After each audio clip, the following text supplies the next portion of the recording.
Hi friends, once again welcome back to EduTutor. IGNOU യൂണിവേഴ്സിറ്റിയുടെ MEG 10-ലാണ് ഞാൻ നിങ്ങളെ അസിസ്റ്റ് ചെയ്യാൻ പോകുന്നത്. 8 ബ്ലോക്സ് ആണ് നിങ്ങൾക്ക് ഇംഗ്ലീഷ് സ്റ്റഡീസ് ഇൻ ഇന്ത്യ എന്ന MEG 10-ലുള്ളത്. ഈ 8 ബ്ലോക്സിൽ ഫസ്റ്റ് ബ്ലോക്ക് എന്ന് പറയുന്നത് institutionalisation of English studies in India. ഇതിൽ വരുന്നത് 4 യൂണിറ്റുകളാണ്. ആ ഫസ്റ്റ് യൂണിറ്റാണ് entry of English historical overview.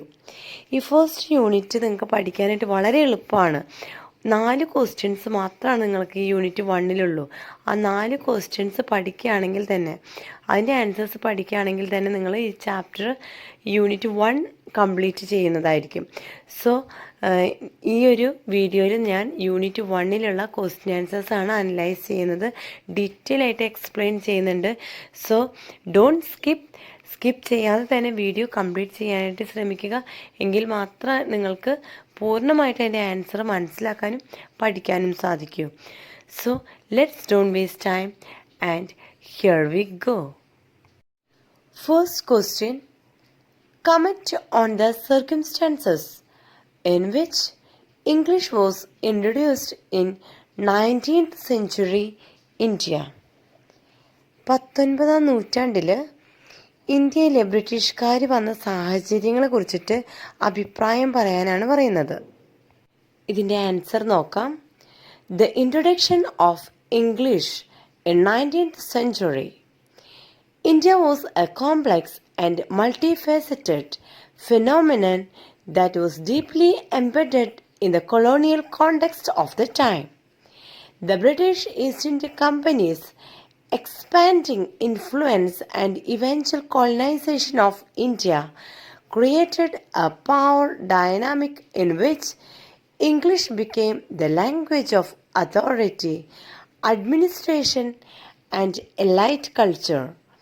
The circumstances surrounding the introduction of English in India can be understood through the lens of Macaulay's Minutes of 1835, which was a pivotal document in shaping language policy in India.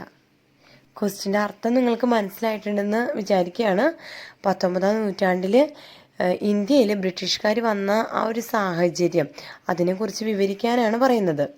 19-ാം നൂറ്റാണ്ടിൽ ഇംഗ്ലീഷുകാർ ഇന്ത്യയിൽ വന്നതിന് ശേഷം ധാരാളം മാറ്റങ്ങൾ ഇന്ത്യയിൽ സംഭവിച്ചിട്ടുണ്ട്. ഒരു മാറ്റത്തിൻ്റെ കാലഘട്ടം എന്ന് തന്നെ നമുക്ക് പറയാനായിട്ട് സാധിക്കും. അന്ന് വരെ കണ്ടിരുന്ന ഒരു ഇന്ത്യ അല്ലായിരുന്നു പിന്നീട് നമുക്ക് കാണാനായിട്ട് പറ്റിയിട്ടുള്ളത്. വളരെയധികം മാറ്റങ്ങളുണ്ടായിരുന്നു.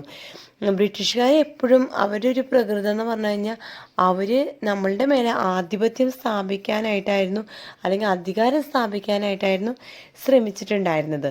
അതിന് ഉത്തമ ഉദാഹരണമാണ് അവരുടെ ഭാഷ, അവരുടെ കൾച്ചർ. ഇതെല്ലാം ഇന്ത്യൻ ജനങ്ങളെ പഠിപ്പിക്കുകയായിരുന്നു അവർ ചെയ്തിരുന്നത്. വളരെ പ്രധാനപ്പെട്ട ഒരു വർഷമാണ് 1835. എന്താ അതിൻ്റെ പ്രത്യേകത? 1835-ലാണ് മാക്കുലെ, ബ്രിട്ടീഷുകാരുടെ ഒരു പ്രോമിനൻ്റ് ആയിട്ടുള്ള ഒരു പേഴ്സണാലിറ്റിയാണ് കേട്ടോ മാക്കുലെ. അപ്പോൾ അദ്ദേഹത്തിൻ്റെ മിനിറ്റ്സ് പ്രാബല്യത്തിൽ വരുന്നത് 1835-ലാണ്. ഈ മിനിറ്റ്സിലൂടെ മാക്കുലെ പറയുന്നത് എന്താണ്? അതിലൂടെ ശരിക്കും പറയുന്നത് ഇംഗ്ലീഷ് ലാംഗ്വേജ് ഇന്ത്യൻസിനെ പഠിപ്പിക്കണം എന്നതാണ് അതിൽ കൂടെ വ്യക്തമാക്കി അദ്ദേഹം പറയുന്നത്. Macaulay's Minutes was a reflection of the British colonial mindset, which perceived English as a superior language that could bring about enlightenment and modernity to the Indian subcontinent. Macaulay himself had limited knowledge of Indian languages and cultures, yet he was convinced of the superiority of European learning and literature. His famous statement that a single shelf of a good European library was worth the whole native literature of India and Arabia exemplifies the Orientalist attitude that viewed Indian languages and cultures as inferior and in need of Western intervention. This attitude was not merely a reflection of cultural bias, but also a justification for the colonial project, which sought to impose English as a language of administration, education, and intellectual discourse. Indian ഭൂഖണ്ഡത്തിൽ English language കൊണ്ടുവരണം. അത് മുഖേന ഇന്ത്യയിൽ വരാൻ പോകുന്ന വലിയ മാറ്റങ്ങളും അതിന് ഡെവലപ്മെൻറ്റ്സിനൊക്കെ കുറിച്ചിട്ടാണ് മാക്യുലെ അദ്ദേഹത്തിൻ്റെ മിനിറ്റ്സിൽ പറയണത്. ഇംഗ്ലീഷ് ഒരു സുപ്പീരിയർ ലാംഗ്വേജ് ആയിട്ട് കൺസിഡർ ചെയ്യണം. എന്നുവെച്ചാൽ ഇന്ത്യ എന്ന രാജ്യം ധാരാളം ഭാഷകളും കൾച്ചറുകളൊക്കെ നിറഞ്ഞതാണ്. എന്നാൽ ഇതിനൊക്കെ മുകളിൽ ഇംഗ്ലീഷ് എന്ന ലാംഗ്വേജിന് ഒരു സ്ഥലം അല്ലെങ്കിൽ ഒരു പ്രയോറിറ്റി കൊടുത്താൽ മാത്രമേ അത് രാജ്യത്തിൻ്റെ ഇന്ത്യയുടെ ഡെവലപ്മെൻറ്റ്സിന് സാധ്യതകൾ കൊണ്ടുവരാൻ സാധിക്കൂ എന്നാണ് മാക്യുലയുടെ മൈൻഡ് സെറ്റ്. ഒരു കാര്യം പറയാതെ വയ്യ, മാക്യുല എന്ന വ്യക്തി അദ്ദേഹത്തിന് ധാരാളം അറിവുണ്ടായിരിക്കാം. അത് അദ്ദേഹത്തിൻ്റെ മാതൃഭാഷയെ കുറിച്ചിട്ടും അല്ലെങ്കിൽ ഇംഗ്ലീഷ് എന്ന ആ ലാംഗ്വേജിനെ കുറിച്ചിട്ടൊക്കെയാണ്. പക്ഷേ ഇന്ത്യനെ കുറിച്ചിട്ടോ ഇന്ത്യയുടെ ഭാഷകളെ കുറിച്ചിട്ടോ വളരെ പരിമിതമായിട്ടുള്ള അറിവ് മാത്രമേ മാക്യുലയ്ക്ക് ഉണ്ടായിരുന്നുള്ളൂ. ഞാൻ മുൻപ് ഒരു വീഡിയോ ചെയ്തിട്ടുണ്ട്. ആ വീഡിയോയിൽ വളരെ വിശദമായിട്ട് പറയുന്നുണ്ട് മാക്യുലയുടെ ചിന്താഗതികളെ കുറിച്ചിട്ടും ഇന്ത്യയിൽ ഇംഗ്ലീഷിൻ്റെ പ്രാധാന്യത്തിനെ കുറിച്ചിട്ടൊക്കെ. അതിൻ്റെ ലിങ്ക് ഞാൻ ഡിസ്ക്രിപ്ഷൻ ബോക്സിൽ കൊടുക്കാം. അപ്പോൾ അത് കാണാത്തവരത് കാണണം. ഓക്കെ, സോ ഇവിടെ മാക്യുലയുടെ വളരെ പ്രശസ്തമായിട്ടുള്ള ഒരു കോട്ടുണ്ട്. നല്ല യൂറോപ്യൻ ലൈബ്രറിയുടെ ഒരു ഒറ്റ ഷെൽഫ് ഇന്ത്യയും അറേബ്യയും മുഴുവൻ പ്രാദേശിക ലിറ്ററേച്ചറുകളുടെയും ആകെ തുക ആണ് എന്നാണ്. എന്ന് വെച്ച് കഴിഞ്ഞാൽ ഇത്രയേ ഉള്ളൂ. നമ്മുടെ യൂറോപ്യൻ ലൈബ്രറി അല്ലെങ്കിൽ അവരുടെ സാഹിത്യ ലിറ്ററേച്ചർ എന്നത് ഇന്ത്യക്ക് ചിന്തിക്കാൻ പോലും വയ്യ എന്നുള്ളതാണ്. ഇന്ത്യയും നമ്മുടെ അറേബ്യയുടെയും മൊത്തം ലൈബ്രറികൾ കൂട്ടിവെച്ച അല്ലെങ്കിൽ ലിറ്ററേച്ചർ കൂട്ടിവെച്ച് കഴിഞ്ഞാൽ നമ്മളുടെ യൂറോപ്യൻ ലൈബ്രറിയുടെ അല്ലെങ്കിൽ അവരുടെ ലിറ്ററേച്ചറിൻ്റെ ഒരു അംശം പോലും ആകില്ല എന്നാണ് ഇവിടെ മാക്യുല വ്യക്തമായി പറയുന്നത്. ഇതിൽ നിന്ന് നമുക്ക് എന്താ മനസ്സിലാക്കാൻ പറ്റുക? മാക്യുലയുടെ ഇന്ത്യനെ കുറിച്ചിട്ടുള്ള വളരെ മോശമായിട്ടുള്ള ചിന്താഗതികളെ കുറിച്ചിട്ടാണ് ഞാൻ അവിടെ പറഞ്ഞുകൊണ്ടിരിക്കുന്നത്. അത്രയും മോശമാണോ നമ്മുടെ ഇന്ത്യയുടെ ലിറ്ററേച്ചർ എന്ന് പറയുന്നത്? ഒരിക്കലുമല്ല. ബ്രിട്ടീഷുകാർക്കാകെ ഒരു ലാംഗ്വേജ് ഉള്ളവരുടെ മാതൃഭാഷയായിട്ട്. ഇന്ത്യ എന്ന് പറയുന്നത് മൾട്ടി ലാംഗ്വേജസ് ഉള്ള ഒരു കൺട്രിയാണ്. അപ്പോൾ അതിനെ കുറിച്ചിട്ട് ഒട്ടും തന്നെ വ്യക്തത ഇല്ലാത്തൊരു വ്യക്തിയാണ് മാക്യുലെ. ഓക്കെ, അത് നിങ്ങൾ മനസ്സിലാക്കണം കേട്ടോ. ഈ ഒരു കോണ്ടെക്സ്റ്റിൽ വേണം നിങ്ങൾ പഠിക്കാനായിട്ട്. ഇതെല്ലാം തന്നെ ബ്രിട്ടീഷിൻ്റെ ഭരണത്തെയും വിദ്യാഭ്യാസത്തെയും ഇന്ത്യയുടെ മേലെ അടിച്ചേൽപ്പിക്കാനുള്ള ഒരു പദ്ധതിയുടെ ഭാഗമായിട്ടാണ് മാക്യുല അദ്ദേഹത്തിൻ്റെ മിനിറ്റ്സിൽ എഴുതി വച്ചിരിക്കുന്നത്. Okay, The introduction of English in India was also driven by the need to create a class of Indians who could serve as intermediaries between the British colonial administrators and the Indian masses. Maculay's minute envisioned the creation of a class of persons, Indian in blood and color, but English in taste, in opinions, in morals, and in intellect. This class would be instrumental in spreading Western knowledge and values in India, thereby facilitating the colonial project.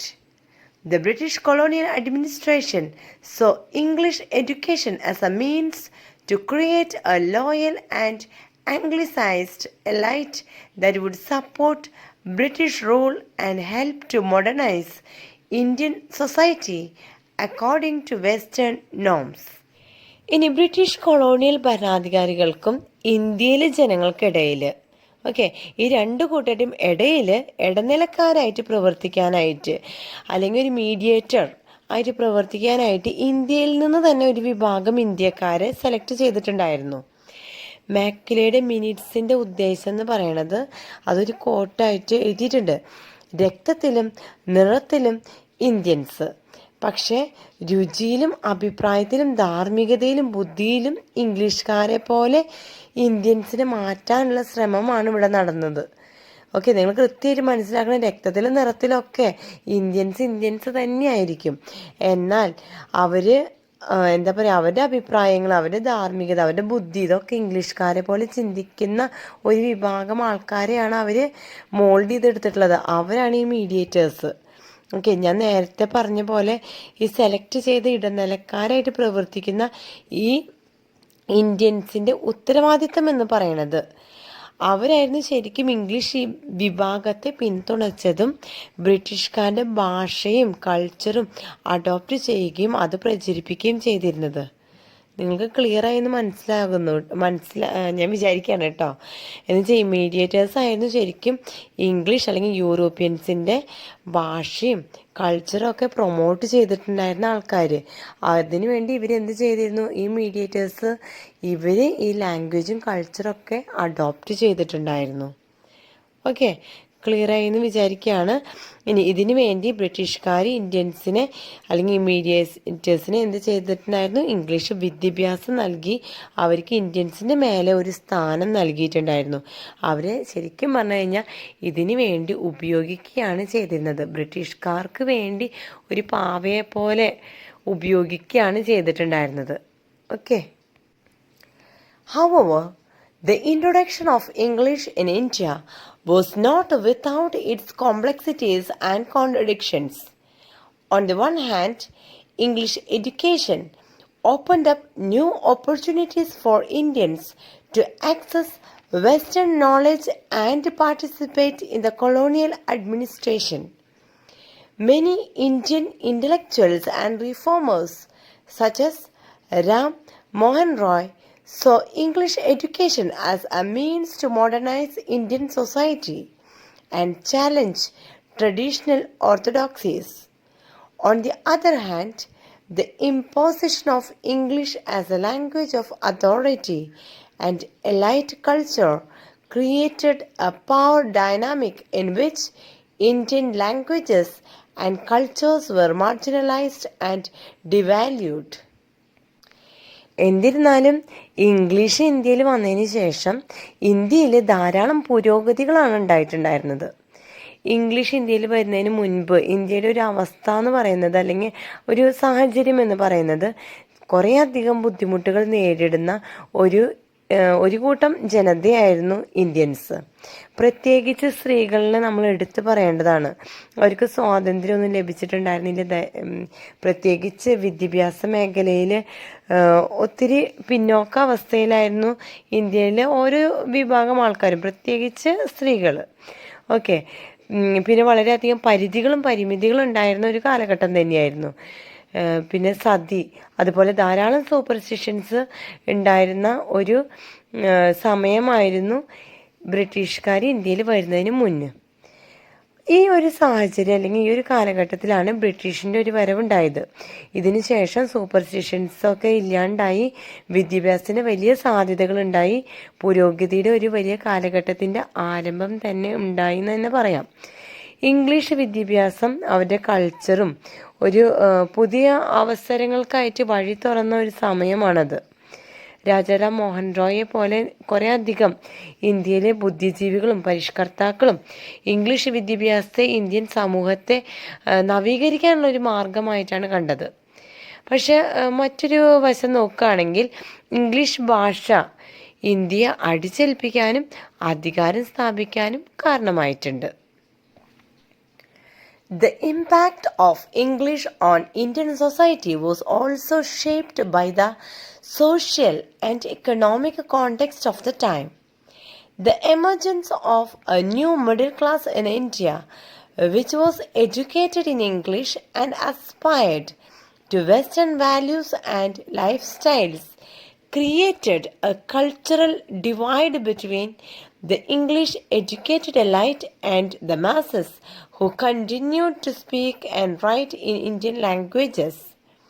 This divide had significant implications for Indian literature and culture, as English became the language of high culture and intellectual discourse, while Indian languages were relegated to the realm of popular culture and folk literature. ഇന്ത്യയിൽ ഇംഗ്ലീഷിൻ്റെ സ്വാധീനം സാമൂഹികവും സാമ്പത്തികവുമായിട്ടുള്ള പശ്ചാത്തലത്തിലാണ് രൂപപ്പെട്ടത്. ഇത് പറയാനൊരു കാരണമുണ്ട്. ബ്രിട്ടീഷുകാർ വെറുതെ ആണോ ഇന്ത്യയിൽ വന്നത്? അല്ല. അല്ലെങ്കിൽ വെറുതെ ആണോ അവരുടെ ഭാഷ നമ്മൾ പഠിപ്പിച്ചു തന്നത്? അല്ല. അവർക്ക് സാമ്പത്തികമായിട്ട് അല്ലെങ്കിൽ ഒരു ബിസിനസ് അജണ്ട തന്നെ ഉണ്ടായിരുന്നു. യൂറോപ്യൻസ് ക്രിയേറ്റ് ചെയ്ത ഈ മീഡിയേറ്റേഴ്സ് അല്ലെങ്കിൽ ഇന്ത്യയിലെ അപ്പർ എഡ്യൂക്കേറ്റഡ് പീപ്പിൾ അവർ ശരിക്കും ഒരു വേറിട്ട വിഭാഗം തന്നെയായിരുന്നു. ഒരു ഡിവിഷനാണ് യൂറോപ്യൻസിൻ്റെ മൈൻഡിലുണ്ടായിരുന്നത്. അതവർ സാധിച്ചെടുത്തു എന്ന് തന്നെ പറയാം. ഇവിടെ നമ്മൾ ശ്രദ്ധിക്കേണ്ട ഒരു കാര്യം എന്ന് പറഞ്ഞു കഴിഞ്ഞാൽ ഈ ഒരു വിഭജനം ഇന്ത്യയുടെ സാഹിത്യത്തിലും സംസ്കാരത്തിലും കാര്യമായിട്ട് തന്നെ സ്വാധീനിച്ചിട്ടുണ്ടായിരുന്നു.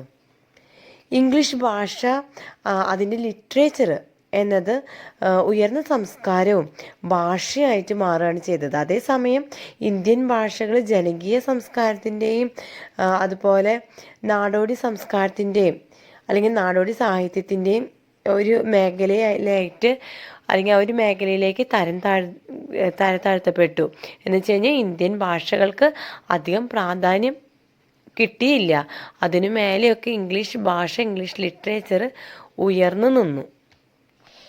In conclusion, the introduction of English in 19th century, India was a complex and multifaceted phenomena that was shaped by the colonial context and the power dynamics of the time.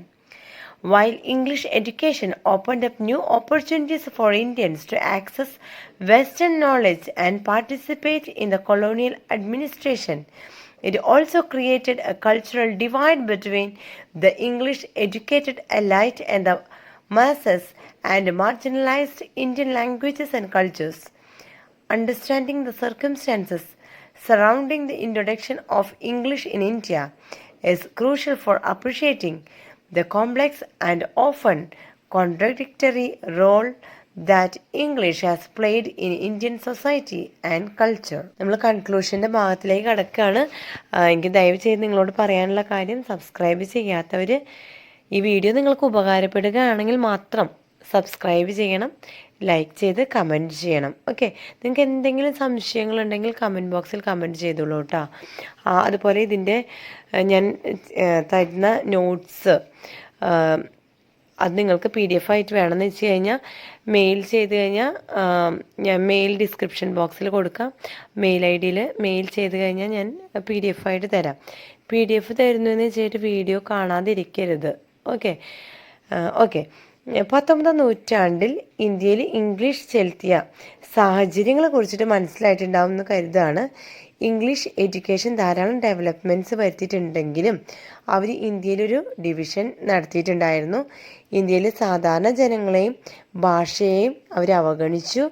ഇന്ത്യയിൽ ഇംഗ്ലീഷിൻ്റെ പ്രാധാന്യത്തെക്കുറിച്ചിട്ട് അവർ വഹിച്ചിട്ടുള്ള പങ്കിനെ കുറിച്ചൊക്കെ നമ്മൾ ഈ ഒരു ആൻസറിൽ, ഈ ഒരു ക്വസ്റ്റ്യൻ ആൻസറിൽ നമ്മൾ മനസ്സിലാക്കിയിട്ടുണ്ട്. ഓക്കെ, ഇതൊക്കെയാണ് നമുക്ക് ഈ ക്വസ്റ്റ്യനിൽ ഡിസ്കസ് ചെയ്യാനുള്ളത്. So we move on to the next question. Second question: discuss the reasons behind the marginalization of English during the Indian national movement. Indian ദേശീയ പ്രസ്ഥാനത്തിൻ്റെ കാലത്ത് ഇംഗ്ലീഷ് ഒപ്രസ് ചെയ്യുക അല്ലെങ്കിൽ മാർജിനലൈസ് എന്ന് പറഞ്ഞു കഴിഞ്ഞാൽ പാർശ്വവൽക്കരിക്കപ്പെട്ട എന്നൊക്കെ പറയാം. അതിൻ്റെ കാരണങ്ങൾ ചർച്ച ചെയ്യാനായിട്ടാണ് പറയുന്നത്. The marginalization of English during the Indian national movement that can be attributed to several factors, primarily driven by the growing nationalist sentiment and the desire for self-expression and cultural revival. As the movement gained momentum, Indians began to realize that English, although a language of modern education and Western thought, had become a tool of colonial dominance. Indian national മൂവ്മെൻറ്റിൻ്റെ ഒരു വലിയ പ്രത്യേകത എന്ന് പറയുന്നത് ഈ സമയത്താണ് ഇന്ത്യയിൽ മികച്ച ലീഡേഴ്സിൻ്റെ ഉദ്ഭവം. അതുകൊണ്ട് തന്നെ ഈ കാലഘട്ടത്തിൽ അവർ സ്വാതന്ത്ര്യത്തിന് വേണ്ടി പോരാടുകയും ഇന്ത്യയുടെ കൾച്ചറിനെ തിരിച്ചു പിടിക്കാനായിട്ട് ആഗ്രഹിക്കുന്ന ഒരു സമയമൊക്കെയാണ്. ഈ പ്രസ്ഥാനം കൂടുതൽ ശക്തി പ്രാപിച്ചപ്പോൾ ഇന്ത്യയിലെ ജനങ്ങൾക്ക് മനസ്സിലായിട്ടുണ്ടാവും ഇംഗ്ലീഷ് അവരുടെ വിദ്യാഭ്യാസം നമുക്ക് ഇംഗ്ലീഷുകാർ അവരുടെ വിദ്യാഭ്യാസം നമുക്ക് നേടി തന്നതും അതുപോലെ അവരുടെ കൾച്ചറിൻ്റെ ഒരു ഭാഗമാക്കി മാറ്റിയതൊക്കെ എന്തിനു വേണ്ടിയിട്ടായിരുന്നു? ഇംഗ്ലീഷുകാരുടെ നേട്ടങ്ങൾക്ക് വേണ്ടിയിട്ട് മാത്രമായിരുന്നു എന്നൊരു ബോധ്യം ഇന്ത്യൻസിന് വന്ന ഒരു സമയമാണിത്. One major reason for the marginalization of English was its role as a barrier between the educated elite and the common people. Despite English being a unifying factor among educated Indians from different linguistic regions, it limited the spread of modern ideas and nationalist sentiments to the masses. Indian leaders like Dadabhai Naoroji, Syed Ahmad Khan, and Justice Ranade advocated for a greater role for Indian languages in the educational system, recognizing the need to reach out to the broader population. ഇംഗ്ലീഷിനെ അല്ലെങ്കിൽ യൂറോപ്യൻസിനെ marginalise ചെയ്യാനുള്ള പ്രധാന കാരണം എന്ന് പറയാനായിട്ട് ഇന്ത്യനെ രണ്ടായിട്ട് വിഭജിച്ചിട്ടുണ്ടായിരുന്നു. ആ ഒരു കാരണമാണ്. എന്ന് വെച്ച് കഴിഞ്ഞാൽ ഒരു വിഭാഗം ജനങ്ങളെ ഇന്ത്യയിൽ നിന്നും സെലക്ട് ചെയ്ത് അവർക്ക് സുപ്പീരിയർ പവർ കൊടുക്കുകയും അവർ മീഡിയേറ്റേഴ്സായിട്ട് ക്രിയേറ്റ് ചെയ്ത് മറ്റൊരു വിഭാഗം എഡ്യൂക്കേറ്റഡ് അല്ലാത്ത അല്ലെങ്കിൽ താഴ്ന്ന സാധാരണക്കാരായിട്ട് മാറ്റിയിട്ടുണ്ടായിരുന്നു. നിങ്ങൾക്ക് മനസ്സിലായിട്ടുണ്ടാവും എന്ന് വിചാരിക്കുകയാണ്. കഴിഞ്ഞ ക്വസ്റ്റ്യനിൽ ഓൾറെഡി ഡിസ്കസ് ചെയ്ത ഒരു കാര്യമാണത്. ഇന്ത്യ എന്നത് ഒരു ചെറിയ രാജ്യമായിട്ട് ഒതുങ്ങിക്കൂടുന്നതൊന്നുമല്ല, മറിച്ച് ധാരാളം ഭാഷകളും സംസ്കാരങ്ങളും ഒക്കെ നിറഞ്ഞതാണ്. ഇതിനിടയിലേക്കാണ് ഇംഗ്ലീഷ് എന്ന ഒരു ഏകീകൃത ഭാഷ ഉടലെടുത്തത്. അത് ഇന്ത്യയിലൊരു കോളിളക്കം തന്നെ സൃഷ്ടിച്ചു എന്ന് പറയാം. ഈ കാലഘട്ടത്തിലാണ് ദാദാഭായ് നവറോജി, സയ്യിദ് അഹമ്മദ് ഖാൻ, ജസ്റ്റിസ് റാനഡെ തുടങ്ങിയ ഇന്ത്യൻ നേതാക്കൾ വിദ്യാഭ്യാസ രംഗത്ത് ഇന്ത്യൻ ഭാഷകൾക്ക് വലിയ പങ്ക് വഹിക്കണം എന്നൊക്കെ വാദിച്ച് മുന്നോട്ട് വന്നത്. ജനങ്ങളെ ബോധവൽക്കരിക്കാനായിട്ട് അതിൻ്റെ ഒരു ആവശ്യകത അവർ തിരിച്ചറിഞ്ഞ ഒരു സമയമാണിത്. The spread of modern ideas and nationalist sentiments among the masses occurred largely through the developing Indian languages, literature, and the popular Indian language press. National literature in the form of novels, essays, and patriotic poetry played a significant role in arousing national consciousness. Writers like Bankim Chandra Chatterjee in Bengali, Lakshminath Besbarusa in Assamese, and Subramanya Bharati in Tamil contributed to this cultural resurgence. ആധുനിക ആശയങ്ങളും ദേശീയ വികാരങ്ങളും ജനങ്ങൾക്കിടയിൽ പ്രചരിപ്പിച്ചത് Indian ഭാഷയിലൂടെയും സാഹിത്യം അതുപോലെ Indian ഭാഷാ മാധ്യമങ്ങളിലൂടെയൊക്കെയാണ്. നോവലുകൾ, ഉപന്യാസങ്ങൾ, ദേശഭക്തി കവിതകൾ, ഇതിലൂടെയൊക്കെയാണ് ഇന്ത്യയിൽ ദേശീയ സാഹിത്യത്തിൻ്റെ ശരിക്കും അവബോധം ജനങ്ങളിൽ ഉണ്ടാക്കിയെടുത്തത്. ബംഗാളിൽ ബങ്കിം ചന്ദ്ര ചാറ്റർജി, ആസാമിൽ ലക്ഷ്മിനാഥ് ബെസ്ബർ, തമിഴ്നാട്ടിൽ സുബ്രഹ്മണ്യ ഭാരതി, ഇങ്ങനെയുള്ള എഴുത്തുകാരൊക്കെ നമ്മുടെ സംസ്കാരത്തിന് ധാരാളം സംഭാവനകൾ നൽകിയിട്ടുണ്ട്. The rediscovery of India's past and its cultural heritage also contributed to the marginalization of English. Nationalist leaders sought to counter British propaganda about India's inability to self-govern by highlighting the country's rich culture and political achievements. This led to a renewed emphasis on Indian languages and cultural practices, further diminishing the dominance of English.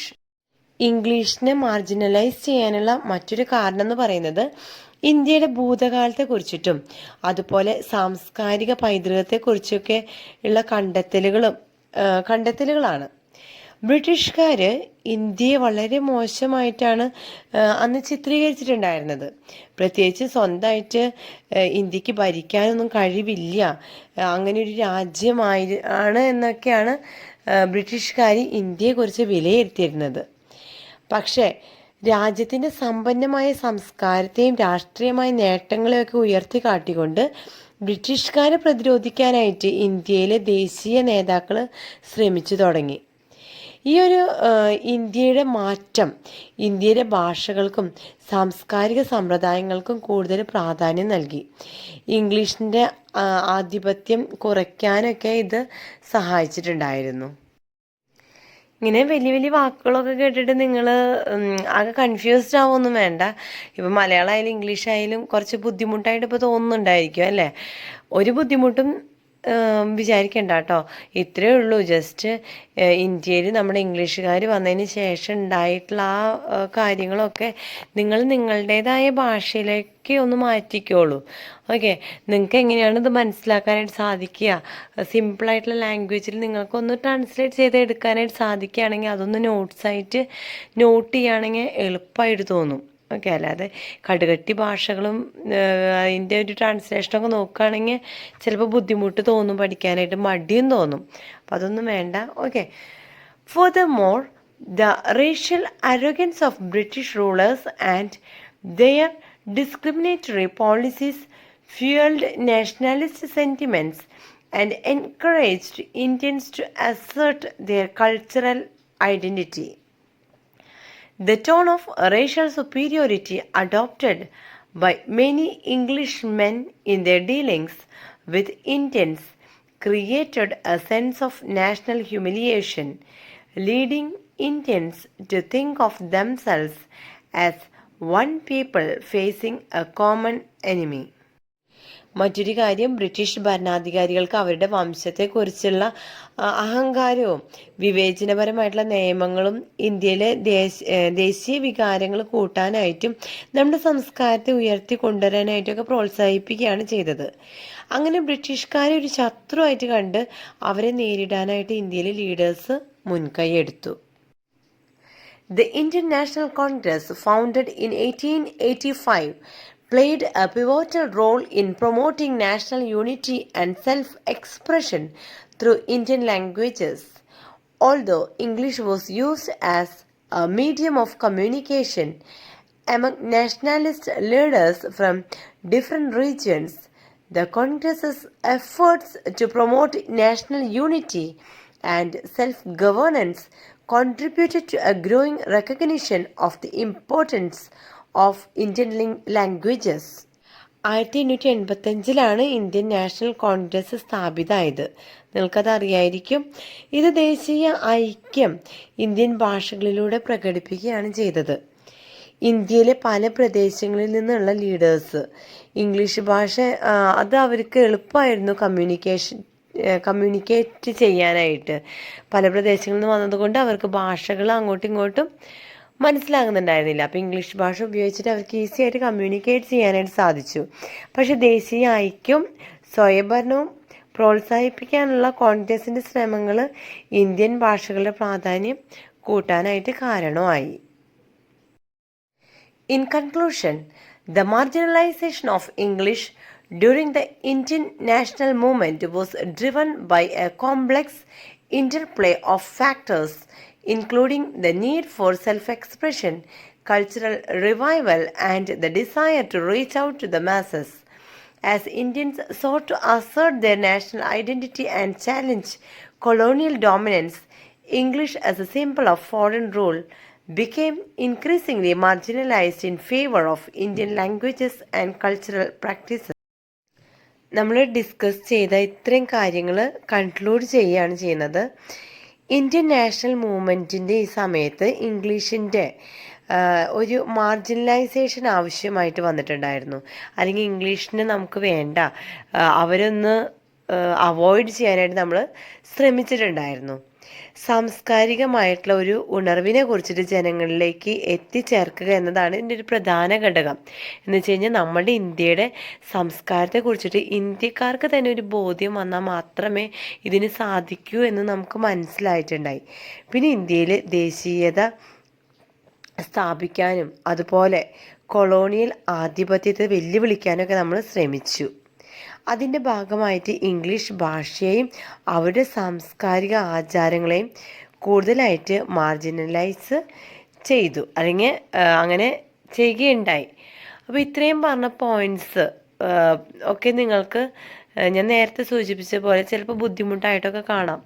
പക്ഷേ നിങ്ങൾ എന്ത് ചെയ്യണമെന്ന് വെച്ച് കഴിഞ്ഞാൽ ദയവ് ചെയ്ത് pose ചെയ്ത് നിങ്ങൾ ഒന്നും കൂടി റിവൈൻഡ് ചെയ്ത് മനസ്സിലാക്കുക, എൻ്റെ പോയിൻറ്റ്സൊക്കെ ഒന്ന് എഴുതിയെടുക്കുക. അപ്പോൾ നിങ്ങൾക്ക് കൂടുതൽ എളുപ്പമായിട്ട് തോന്നും.